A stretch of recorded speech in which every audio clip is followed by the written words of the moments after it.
जय श्री कृष्णा। प्रिय श्रोताओं, आज आप सुनेंगे बैसाख पूर्णिमा की व्रत कथा। एक बार यशोदा मैया ने बाल स्वरूप कृष्ण से पूछा, हे ललना, बैसाख माह की पूर्णिमा का व्रत इतना श्रेष्ठ क्यों है? इस दिन स्नान, दान और व्रत करने से क्या फल प्राप्त होता है? तब मुस्कुराते हुए बाल स्वरूप कृष्ण बोले, हे माता, बैसाख माह स्वयं देवताओं को प्रिय है और इसकी पूर्णिमा तो अत्यंत पुण्यदायी मानी गई है। इस दिन जो मनुष्य प्रातःकाल पवित्र नदी में स्नान करके भगवान विष्णु का पूजन कर व्रत रखता है और दान करता है तो उसे सभी सांसारिक सुखों की प्राप्ति होती है। इतना ही नहीं, बैसाख पूर्णिमा की कथा को सुनने मात्र से 100 अश्वमेध यज्ञों के समान पुण्यफल प्राप्त होता है। इसके बाद कृष्ण मैया यशोदा से कहते हैं, मैया, मैं आपको इसकी कथा सुनाता हूँ।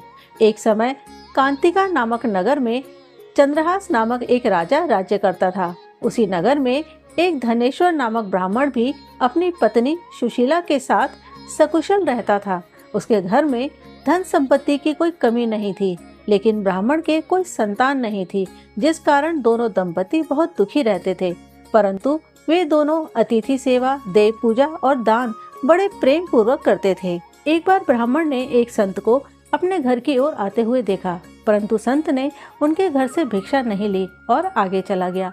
आगे बढ़कर उसने दूसरे घर से भिक्षा ली और चला गया।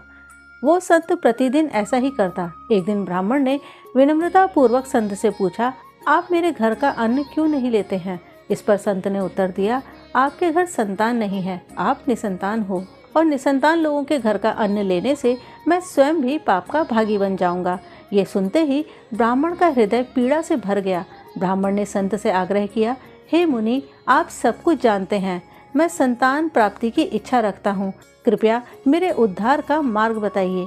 तब साधु ने ब्राह्मण को 16 दिन तक माँ चंडी की पूजा की सलाह दी। इसके बाद धनेश्वर और उसकी पत्नी दोनों इस व्रत का पालन करने लगे।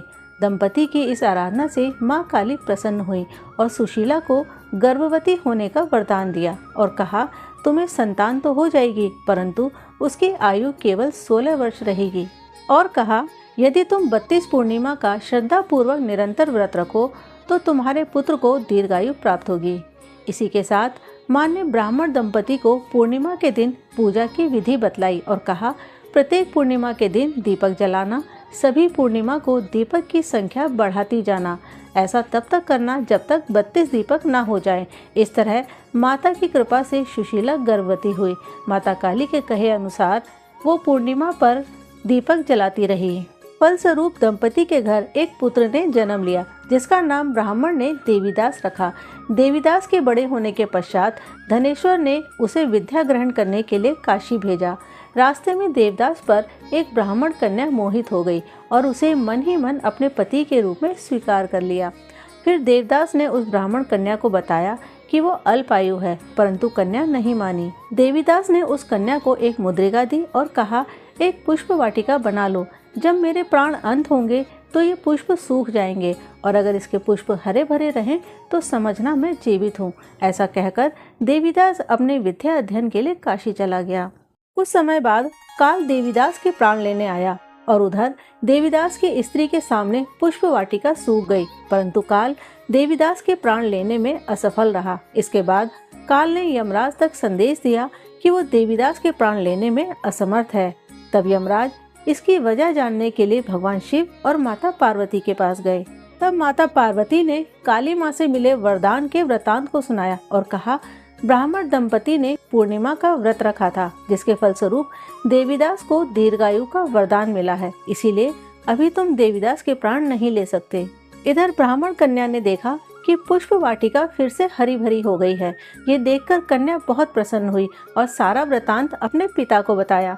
पिता ने अपनी बेटी को वचन दिया कि वो अवश्य ही देवीदास से उसका विवाह करवाएंगे। देवीदास अपनी 16 वर्ष की आयु पूरी होने के बाद ब्राह्मण कन्या के घर गया।